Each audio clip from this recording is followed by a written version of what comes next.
NorthJerseySports.com Athlete of the Week. You can nominate an athlete by tweeting at us, hashtag NJSAOTW, or emailing us at njsaotw@gmail.com.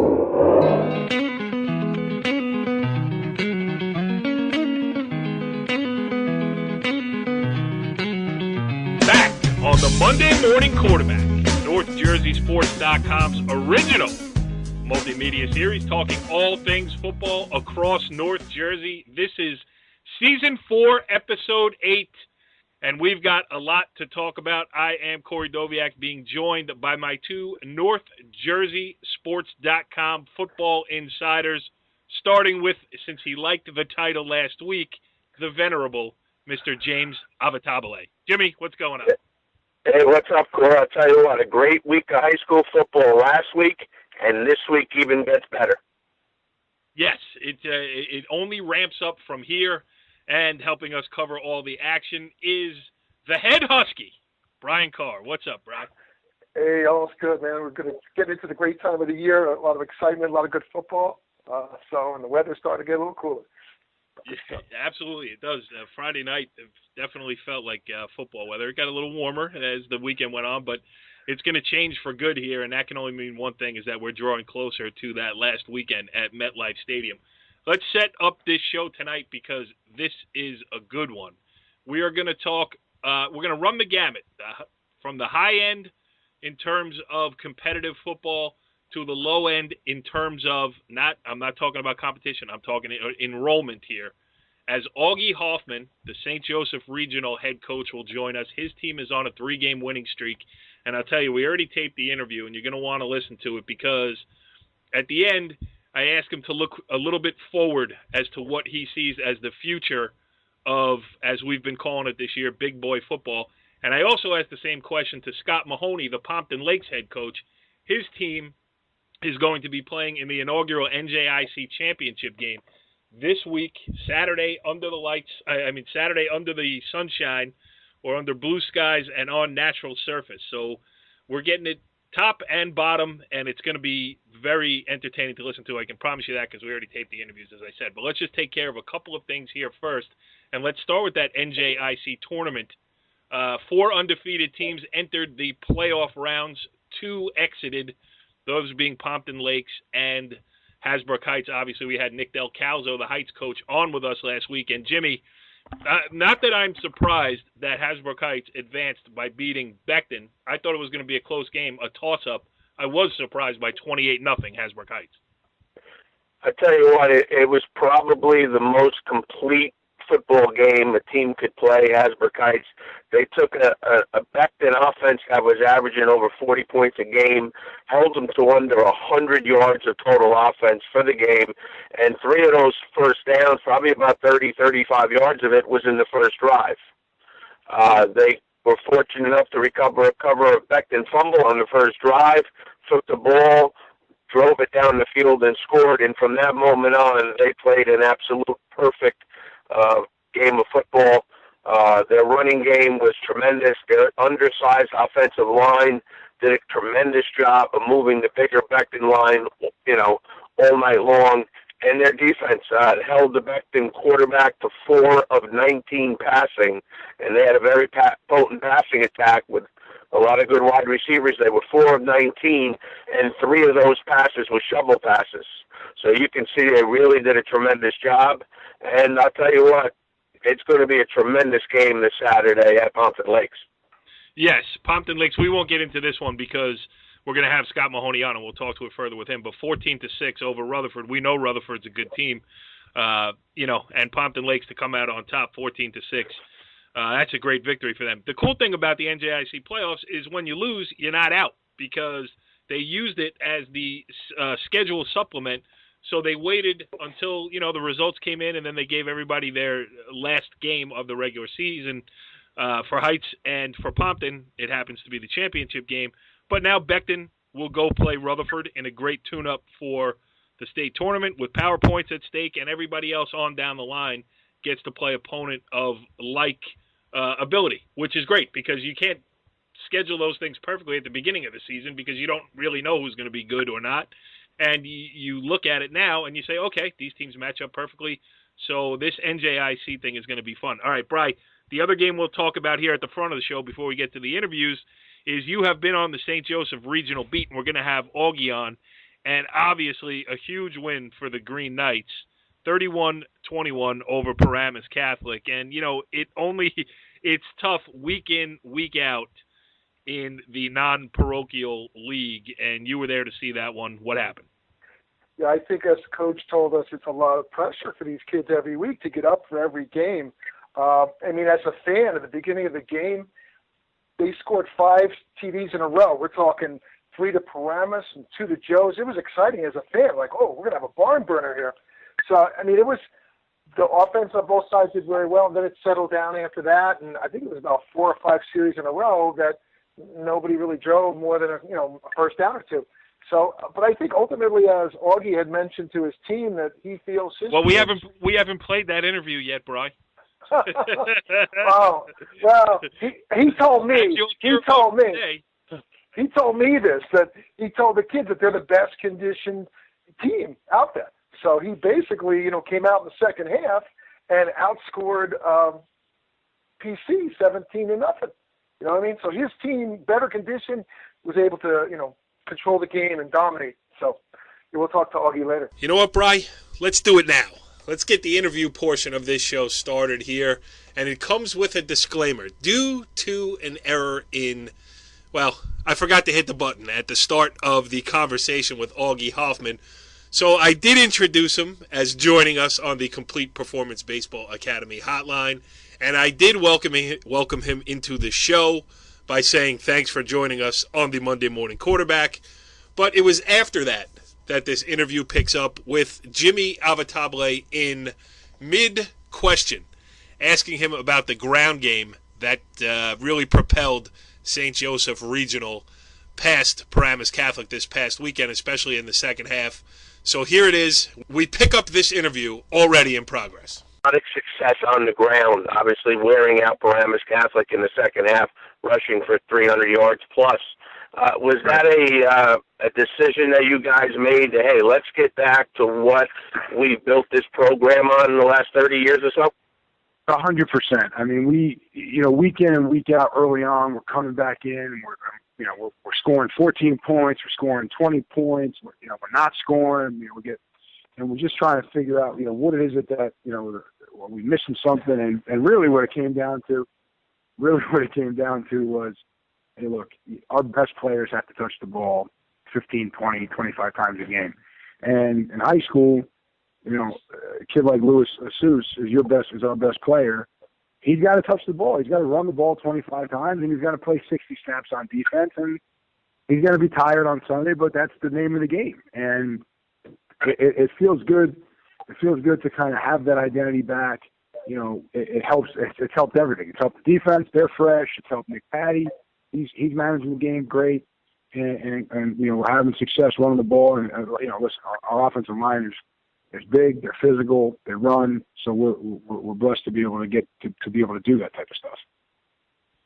Go ahead, Jimmy. Yeah. Also, we mentioned and you mentioned earlier about big on big every week, best on best, and how much of a grind it is for the players to go through it for 3 months. How difficult is it on a coaching staff? You don't have a week where you could say, all right, when we're playing a weaker team, we can take the foot off the pedal. How difficult is it, if you can explain to the listeners how tough that is for coaches? Well, I think it's kind of what we signed on for. I can tell you right now, we got 10 guys in the office that probably wish they were home with their kids on Halloween, but that are here breaking down tape, and we'll be here probably for another hour or two, and on top of being here all day yesterday, breaking stuff down. So, it's the nature of the beast. It's the nature of the beast. We have to, you got to be prepared to work all day. You got to be prepared to be here late at night. You got to be prepared to, to just suck it up and then do it. All right, Bri, I gave Jimmy an extra question there because I know you're going to turn the conversation to, you have seen a lot of St. Joseph Regional games, so you can maybe talk a little bit more about the on-field stuff. but also about the great Ryan Botto, Dumont's own Ryan Botto. So go ahead, Brian. No, Coach already did that. He shouted out to the offensive line. I think the offensive line's done a good job. You know, you've got you're out. Nick Russo is out. I'm not sure how long. And you got Nicholas Leva who stepped in for him. Mm-hmm. So I guess that's how to help a lot. But one of the things I'd like to mention, I know, Coach, after the game, you mentioned about how you felt your team was the best conditioned team. Now, was that part of the success in the second half of Saturday's game? Because you were down by a touchdown, 21-14, and you came out and shut them out. I think so. I mean, listen, I'm a firm believer, and if you look at the lineage, right, you know, I played for Tony Carson's.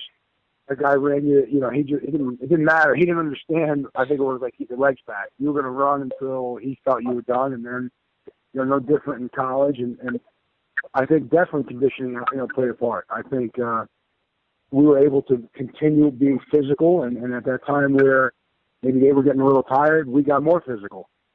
And you know, so 100%, that becomes a mindset of, hey, look, you know, you practice 2 hours every day. We're going to go condition for 15, 20 minutes on top of that. Nobody likes to do it, and trust me, nobody likes to run, you know, more, you know, less than me. But you got to just do it. Yeah, you might walk into work one day and see somebody took a bulldozer to that hill back there. Yeah. But, luckily that thing hasn't gotten any smaller. You know. Yeah. Brian, go ahead. Continue. Coach, you want to just tell us about Lewis a little bit? I mean, in your start on offense, Lewis really stepped up. He's been steady every game. Nick Patty had that big run, 50-plus yards. And Nick, I remember running down the field. He looks back to make sure nobody's catching up to him. And a great pass by Nick, too, that TD pass, second quarter, high in the air. And I forget who caught that one. Yashir Berry. Yeah. But so it seems like Nick is really coming together, running and passing. Yeah. Well, like I said earlier, I think when you can create, you know, such a positive running game, it takes some pressure off of him. And then when you take a shot, it's not covered as well. They're more worried about the run, so you're able to get, you know, take a shot down there deep and make something happen. So, you know, from the quarterback standpoint, he's loving life because, you know, Lewis is handling the workload for the most part, and what we're asking Nick to do, he can easily accomplish. Hey, one more guy that's really you got to talk about too is talk about your linebacker Mark Doran. Mark had 2 big sacks, fourth quarter stopping drives. I think they were big plays. He seems to be all around the quarterback a lot. I see him on the field. He's always in the backfield. Yeah, so Mark's played defensive end for us for the last 3 years. So he's really a linebacker, you know, playing defensive end. I mean, his speed is exceptional. His athleticism is exceptional. He took his lumps as a sophomore, getting beat up by some of these bigger tackles. It's made him a better player. I mean, he plays with great leverage. He plays with great motor. And, you know, he's done a phenomenal job for us. And he just seems to come up with a big play right when we need it. Coach, two-part question for you here. You guys you've played the 8 that count for the state playoffs. As of now, I don't know if it's official, but you're top seed in non-public Group 3. You got the game this week, week 9 at DePaul. First of all, how do you play that one? Is it a chance to finally get these kids some rest before? And then also in non-public Group 3, are you happy to be separated from these rivals that you've been knocking heads with all year, or would you like to, prove yourself in the non-public Group 4? Not that you wouldn't in Group 3, but I hope you get the gist of my question. Yeah, no, I understand. So, to answer your first part, we're playing this game like it's a championship game. We had the conversation today with the staff and the kids. We do everything right. We control our own destiny. There is zero time for a letdown. So we are going to play the rest of the season, however long it lasts, like it's our last game. So you're going to see a full dose of St. Joe's football on Friday night. That's for sure. And hopefully up until December. And to get to your second question, yeah, I mean, listen, when you're fighting every week, and then in the off season when you're trying, and when you're fighting the battle of kids who's coming to your school, you absolutely want to be always in the same talk with Bosco, Bergen, Paramus Catholic, and those guys. You know, Right. We've always been a smaller school. You know, last year we jumped up to Group 4. The year before that, we were the third or fourth biggest Group 3. So let's keep it in perspective. I don't know how you jump 3 schools to get into Group 4, and we had no problem with it. And and that's the truth. I mean, listen, you go through it, and you know you got to see those guys again. That's a war. You know, we found out it's tough to do. You know, it's tough to play the schedule and then go and beat them again. That's hard to do. So you know, when you standpoint, yeah, you absolutely want to be in that group. And you want to know that if you did, you went through such a war of attrition to get to where you are. That you know that's what makes our regular season that much more important, because you're not going to see those guys again. You know what I mean? Right. It's a tough situation that we're in, because you know we're fighting those guys every week, and then when the playoffs come, we'd like to see them again. Just not the way it worked out. I envision us probably going back to Group 4 next year. We have a better enrollment. You know what I mean? So. You know, we'll see. Yeah. Yeah. Nah, I mean, because, you know, we've been watching it from afar all year, and you just want to see it play out to its natural conclusion, you know, because, listen, you guys could win it. So you could also win Group 3, and we'll be the favorite to do so. Jimmy, you got one more for the coach? Yeah, along the same lines. Go ahead. Jimmy, go ahead. Okay. Along those same lines, obviously not being able to go out and compete in the same section, how important was it to the program to win at least a share of the title with the win against Paramus Catholic? And if St. Peter's can knock off Bosco, you will have the outright championship. How important is that to the program? Listen, it's very. Since the new leagues have been formed, and I'm not talking about the Super Conference, but even just the Big North United, and now the Super Football Conference, winning the league is as hard as winning, if not harder than winning a state championship. Yes. You know what I mean? I mean, take anybody else and throw them in this league, and they don't really understand what it's like. You know, I think, and not to put us in this elitist category, but I mean, no, I think Max Press came out with it again. It's the toughest league in the country. You're damn right, because there's not just 1 or 2 good teams. There's 6 great teams. Right. In all reality, you know what I mean? And a couple other guys that are really good too. You know what I mean? Yeah. And along those lines, I know the league is getting beat up a little bit this year for the teams with multiple losses, saying, you know, well, they'll be an undefeated team. I don't think people realize how hard it is to play the level of competition that you guys are playing week in and week out, and not able to have a B or a B- game. You have to be on top of your game every single week. You said it. I mean, for someone to sit there and say, oh, that team isn't very good because they have 3 losses or they got 2 or 4 losses, do yourself a favor. Turn on the SEC network every week and see how, I mean, in all reality, Alabama was the best team in the country last year. They lose to Ole Miss, who they lose to? Ole Miss, you know what I'm saying? Like, you're going to have a bump in the road somewhere. You cannot at this level be on every single week and expect to win. You know what I mean?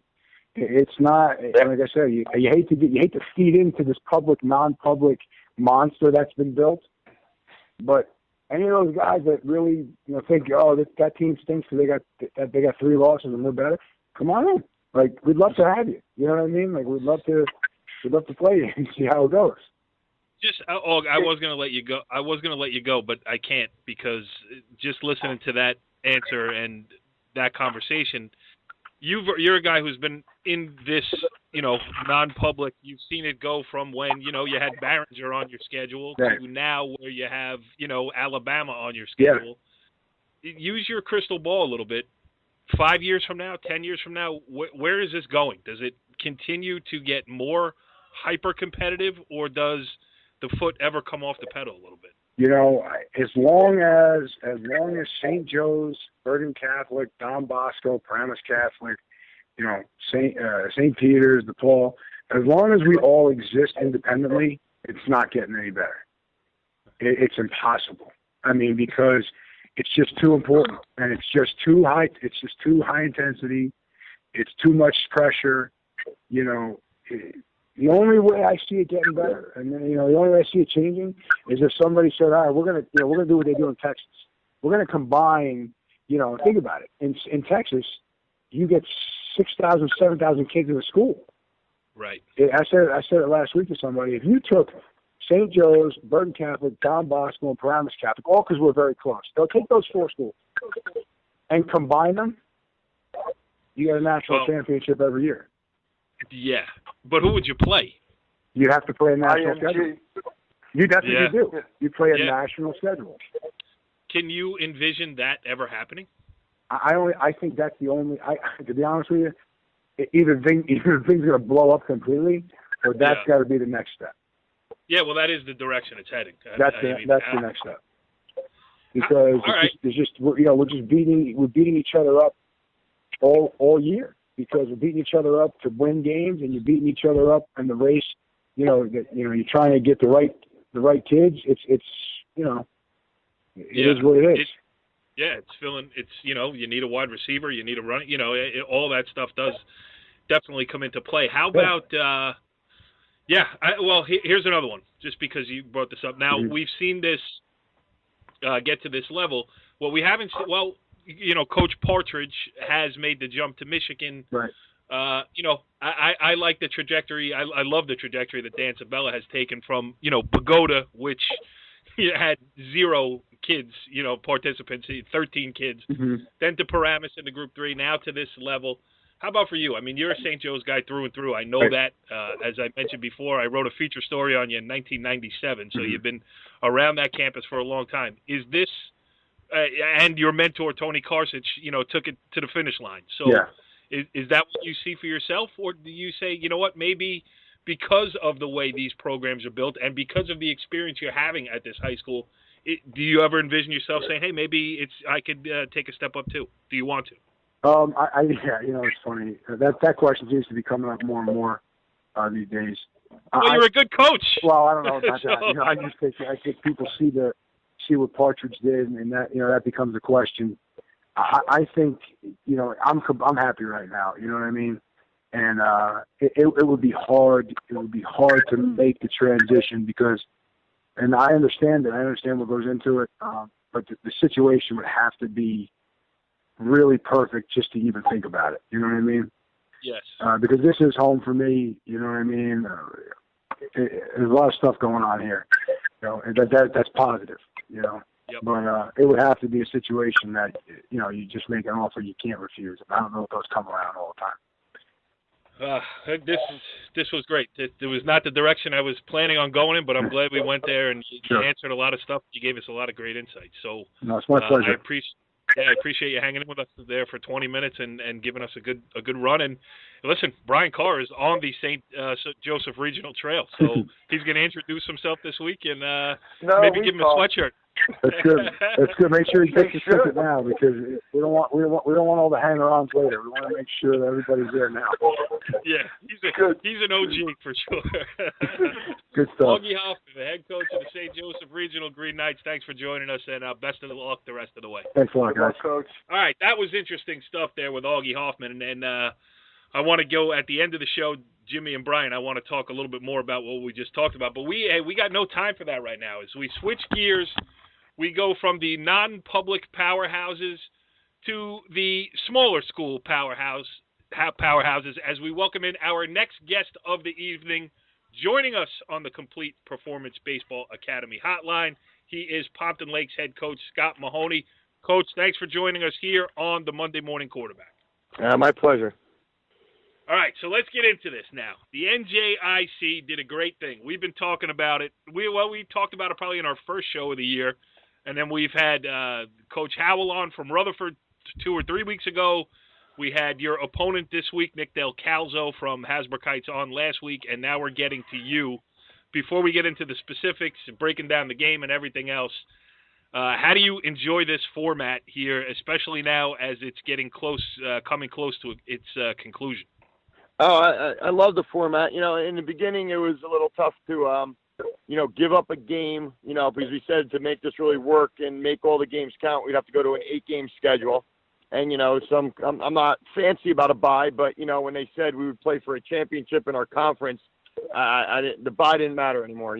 Something like this, to me, from, watching, football through my life in Pompton Lakes, brings back a little old school Skyline Conference type football where, before there was even state playoffs, this is what people did. They played their conference and they went for, bragging rights amongst their conference, before there was even state playoffs. So this is really taking it back to the old school days.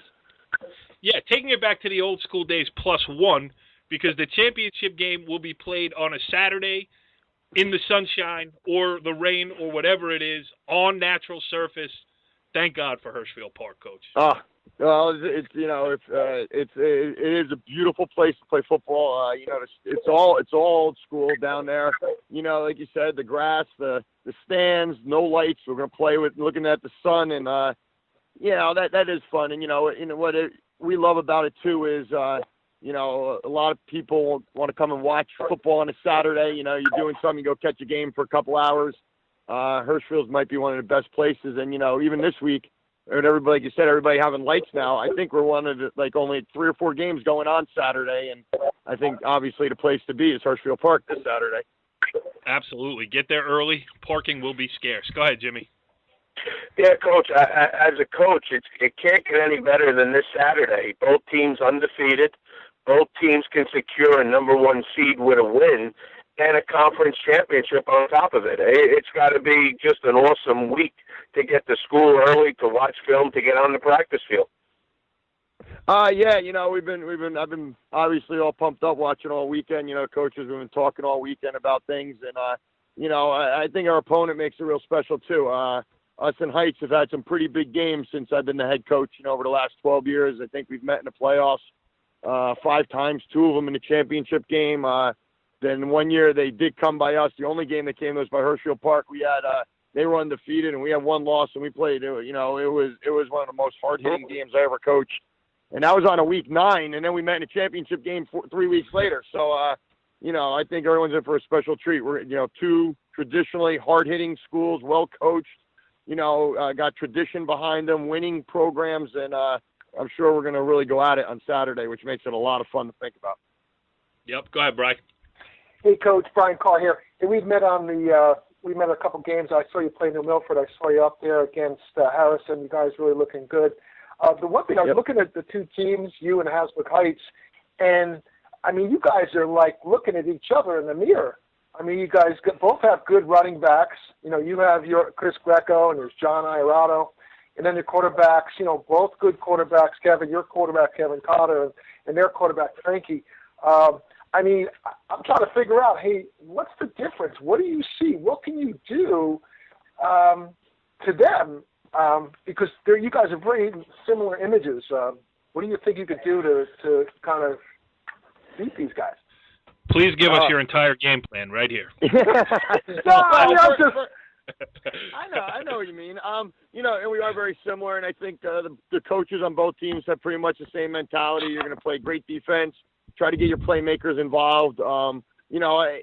Obviously, I got to work on the execution all week of what we want to do, because in big games like this, if you execute a little better than the other team, limit your mistakes, and that obviously gives you an advantage.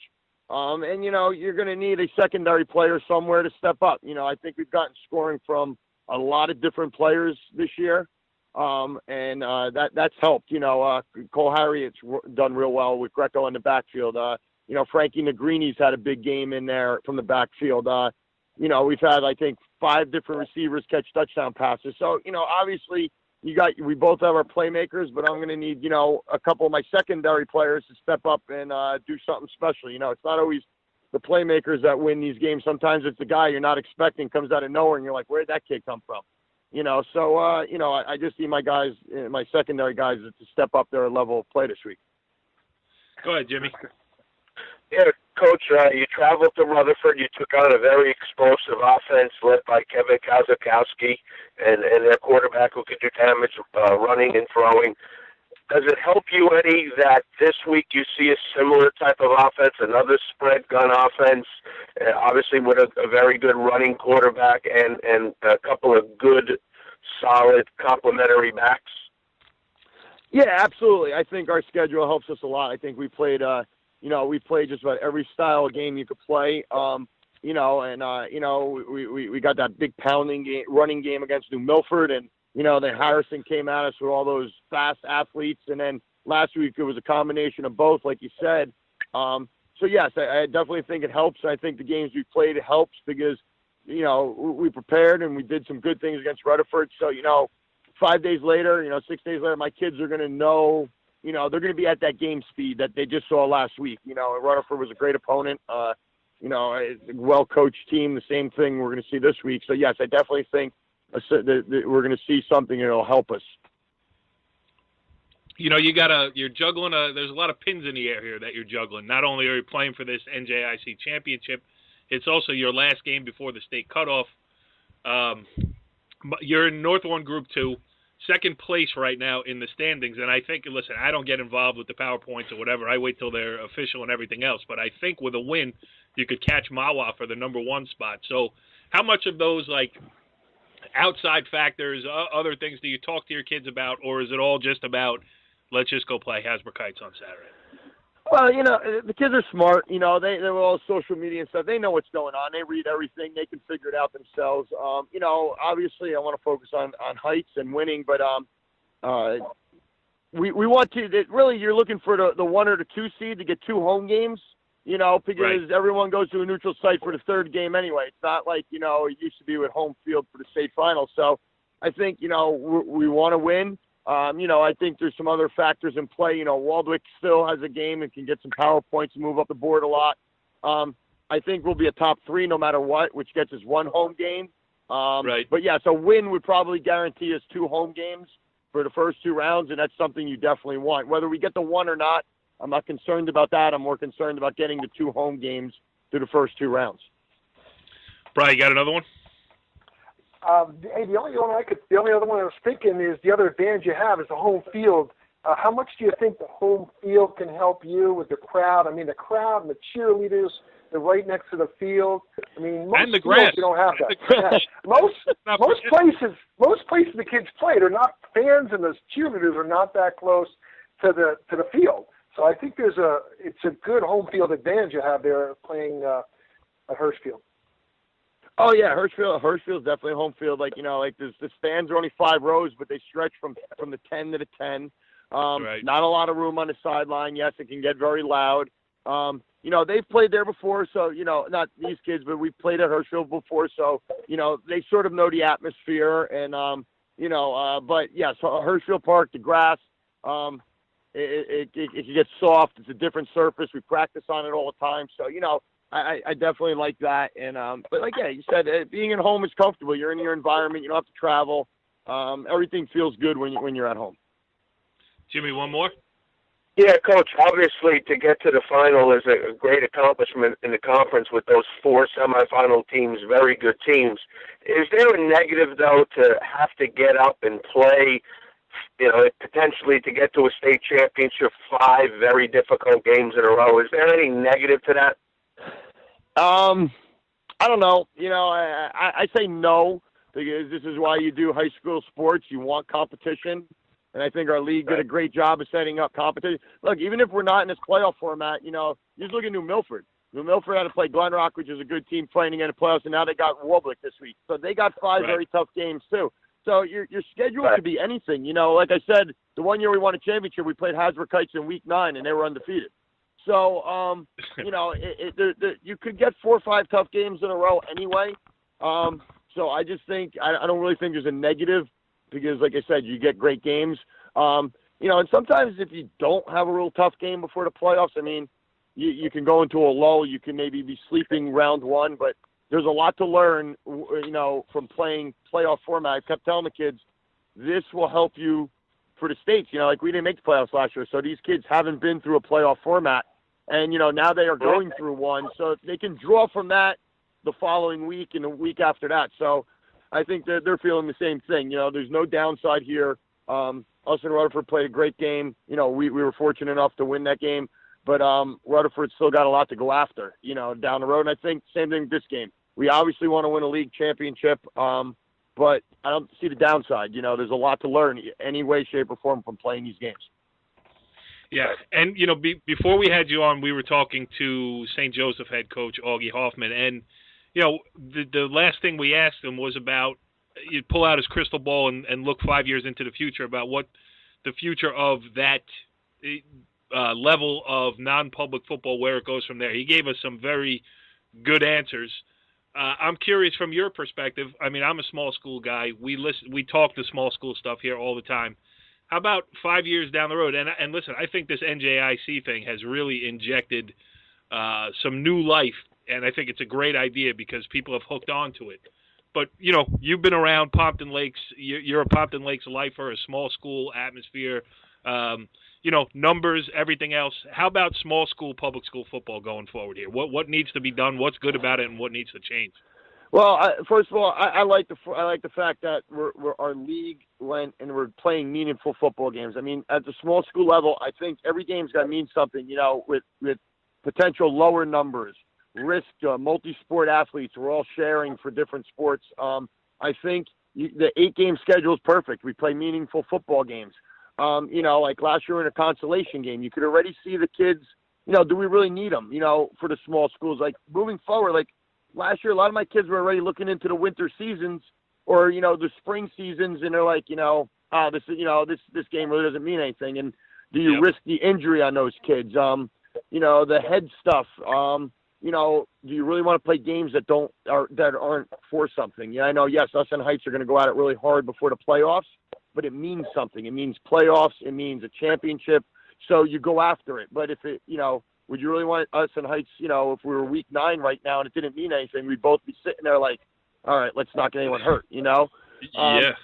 So I think small school football needs more of this, More isn't always good. Sometimes less is more. And I think that's what we did in our league. We went one less game, injected this format. I think it's really thrown a lot of energy into our league. You had to win all 6 games to get into the playoffs. You saw that from all 4 division winners. So your division games meant everything right from the get-go. September, 7th, it meant something. And I think that's what we need more of in high. I think that's what we need more of, especially at the smaller school level.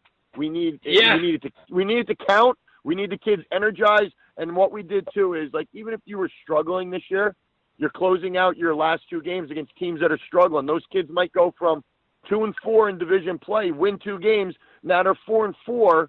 And all of a sudden, they're like, holy cow, we had a 500 season. Let's get in the weight room. Let's do more. Get a couple more kids out next year.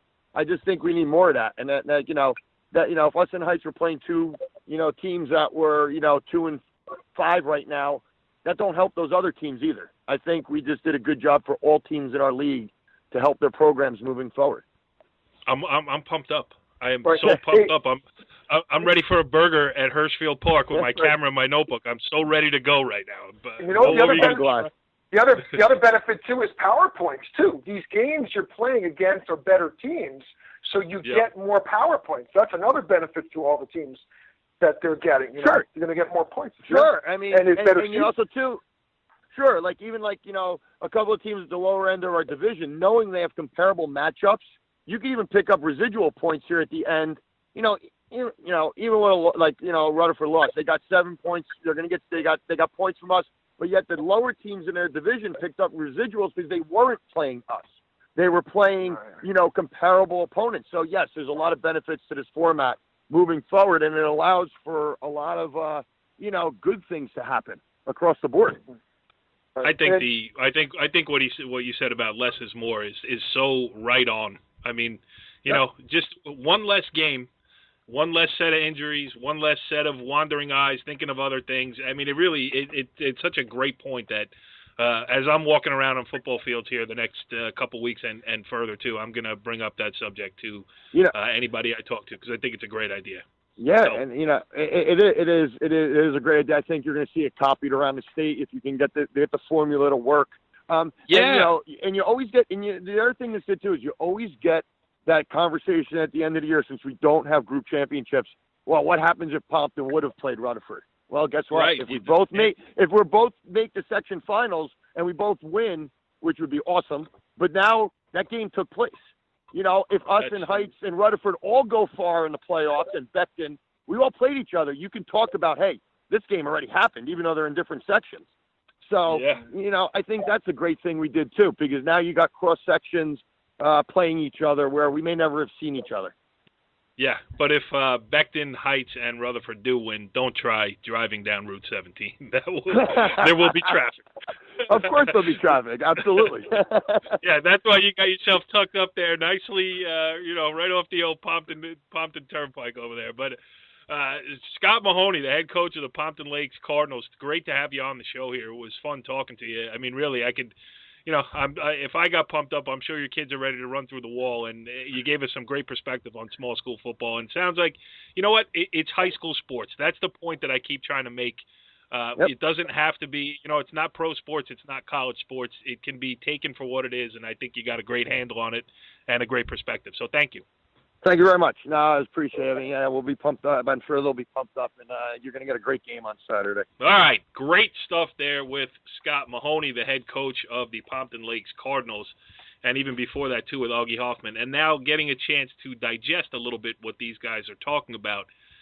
Jimmy, I thought that Augie's take on where big boy football goes from here, it's not out of the question. No, it's not. I mean, you look at these power programs, for instance, a De La Salle in California, a Bishop Gorman, and other programs around the country. Those programs are pretty much the only game in town.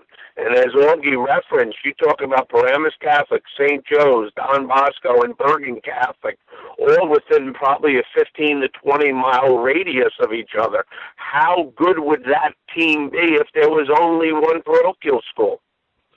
All right, now here's the question that comes. Here's the question that comes with that, though. Who's your head coach? Well, you can have it with that kind of talent. You can have a guest coach of the week. Me and Brian can coach 1 week. You and Brandon can coach another week. We'll coach the freshmen, me and Brandon. It's so true. All right, so that was Augie's point, and I agree with him, because where do you go from here? I mean, it's built. It's and they're in a pen. They're in a pen fighting each other. So. Where's the escape hatch that allows them to move on to the next level? And I don't know if that next level has even been thought of or has been truly identified yet. I mean, I get it, the national style program, when you talk about the Bishop Gormans and the De La Salles who draw kids from all over the place, and the IMG academies where kids live on campus and do nothing but football too. I mean, I guess that is the next step, and it's going to be interesting to watch. Now, Bri, from your perspective, I thought it was interesting, too, there with Scott Mahoney. As Augie and the parochials are chomping at the bit to move forward, the NJIC takes a step back, and it's worked out beautifully for them. This has been fun at the end of the season, and it brings up a whole lot of other issues, but just your thoughts on that first. Well, now, I think it's great because, like we said in the interview, that the PowerPoint factor, because you have meaningful games and they get meaningful PowerPoints for all these teams, because you're playing the best team means you're going to get a big load of PowerPoints by winning that game. So they're meaningful games, keeps the kids focused. It's great. And I think the kids, like the coach said, the kids, they're not looking forward. Even the lower teams who can still gain some points and have something to play for, because they're playing more equal teams. So I think this whole playoff that they have in the NJIC is great for all those kids to play. And it's probably a good idea that they could expand that to other schools, other groups of schools to do the same thing, because then you have meaningful games at this time. And then also you don't have this game 9 where it doesn't mean anything. So it's it's a good thing, because we just talked about Old Japan, right? Old Japan, what are they going to do? You're playing against Ramapo, both good teams in the playoffs, but does it really matter?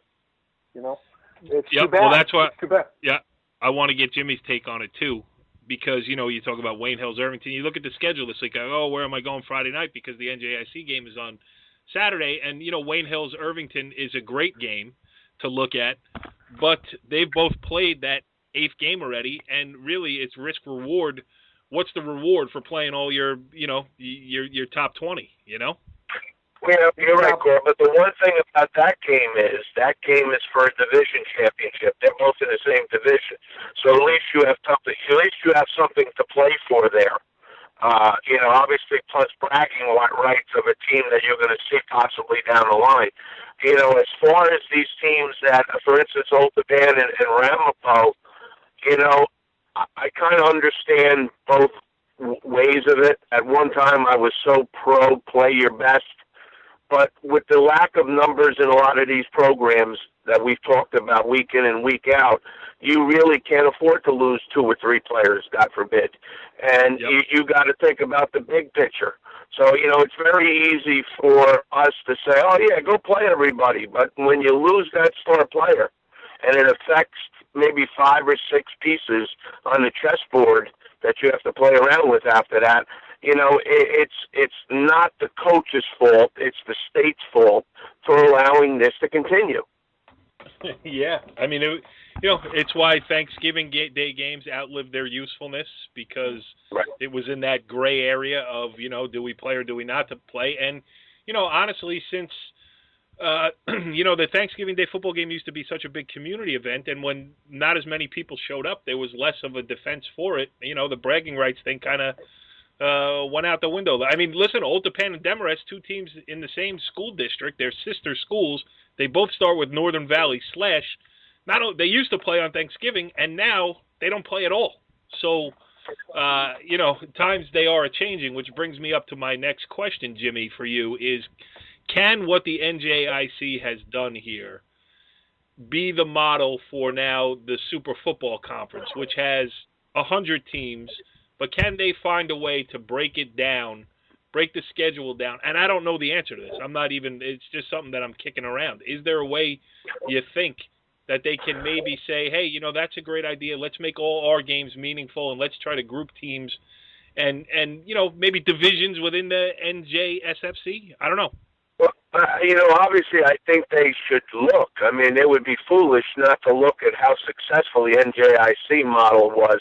But the one advantage the NJIC has, Corey, is there's not 100 teams in 15 different divisions.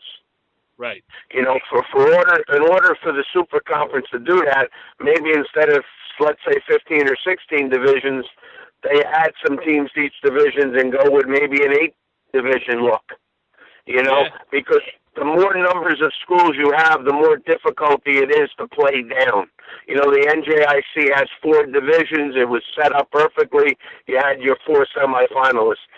The Super Conference is so difficult. Obviously, you would take your 2 parochial or 3 parochial divisions away, and then you would have to have an even number of 8 divisions so you can play down, or 4 divisions, or. So I think it is more difficult when you have more teams involved. I have an idea. We could name it the BCSL American, the BCSL National, the BCSL Olympic, the Northern Hills Skyline, the Northern, Right. Anyway, that ship has certainly sailed too. But and listen, I give the NJSFC guys credit for, taking this thing on, and this is the first year of it. So there's going to be tweaks, and there's a lot of smart guys working on it who will find, a way to make it work better. And you know what? We'll even have one of those guys on, Jimmy, who, as we talked about earlier this year, and to try to get it, just a feel for what they're thinking. All right. Corey, real quick, I had an opportunity to speak to Coach Vivino down at Westwood Regional, the athletic director, about another issue, and he brought up the idea that they want to tweak some things. They want to possibly add some teams to the playoffs, make it a 12-team section instead of an 8-team section. So they are working constantly on tweaking some things and trying to get it as best they can get it. Yes, the same Dan Vivino who 2 weeks ago sent me a nasty text about how I put the show is coming soon, and then had the nerve not to put it up until the next morning. The same Dan Vivino who last week texted you to compliment you on the content and character of this show. So I get it. I'm the complaints department. You're the compliments department, Jimmy. Well, I tell you what, the show is taking off like wildfire, and you can't put it out at this point. That's right. Keep slinging those arrows at us, Danny. We want to have you on later on. And, we are glad that you listened. That's for sure. All right, let's go let's go through some games here. I mean, just looking back at last week, obviously the NJIC, attracted a lot of our attention. But just some things that we should mention here. How about, like, Paramus, with everything that's going on over there, battling back and winning 40-31 over Demarest? You know, this gets into a numbers issue for me because Demarest started the season 4-1. That great win over Ramapo, first one since, I believe, 1994.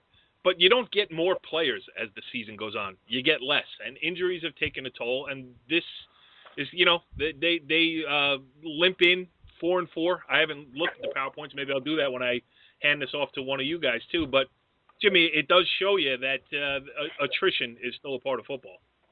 There's no question. It's a war of attrition. You got to be very, very lucky not to sustain injuries. And we've mentioned it, you know, with the big non-publics. When you're playing games from the first play to the last whistle, and you know what, they're playing more than they've ever played before. Same thing with the publics. They've matched up similar teams in those divisions, so those games are ultra competitive. You're not really seeing the amount of blowouts that we've seen in the past. And these kids are playing more than they've ever played before. And unfortunately, it's a collision sport, and people, you know, big bodies fall on people, and it's unfortunate. Yes, and just looking at the PowerPoints while you were talking there, Demarest is still safely ensconced in that number 8 spot in North 1 Group 3, and Paramus at number 6. What a great comeback story for Paramus, even if all the stories aren't great around there. We'll leave that where it is because we don't have specifics. But, Bri, what else jumped out at you this past week? Anything? Big Wayne battle. Wayne, you know, looked like Wayne Valley was going to win it, and it was up by about 8 points. And the boys up at Hills came back. The Hayek brothers teamed up. One was running, filled in for an injured player. So, and then we're going to go up there and see them play Irvington for the group. You know, the 2 top-ranked teams in the Group 4. So Wayne Hills, you know, stayed on top all season long. That's a good one. Yep. Another one too was Ridgewood, 8-0 now after a 14-7 win, Jimmy, on the road at Passaic Tech, which, you know, that North 1 Group 5, which I covered Ridgewood earlier this season against Old Penn, and talking to Chuck Johnson after that game, you know, he was saying it was an important win because they were trying to just stay within touching distance of Montclair, and hopefully they could maybe sneak in and get that number 2 seed. Things have changed since then. Montclair is 4-3. Ridgewood is 8-0 and in the top spot in North 1 Group 5.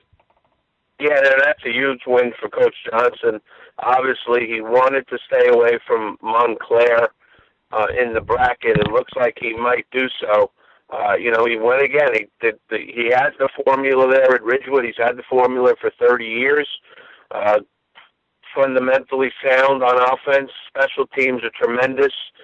Don't, you know, bend but don't break on defense, and you know it's led him to about 260 wins in his career.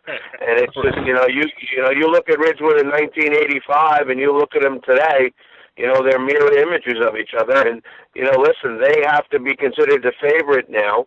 As you mentioned, Montclair with a tough loss against Seton Hall Prep. But you know what, Montclair at 5-3 is, you know, you don't want to get them in the first round. Let's put it that way.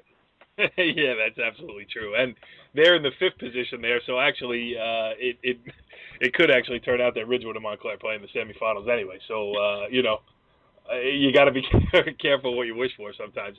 I thought Riverdale bouncing back with a 48-19 win over Northern Highlands on the road at Northern Highlands after that tough loss to Ramapo to get Riverdale to 6-2 on the season. That was a good bounce-back win for them, and it's been tough down the stretch, Bri, for Northern Highlands. We've talked about it a couple of times this season.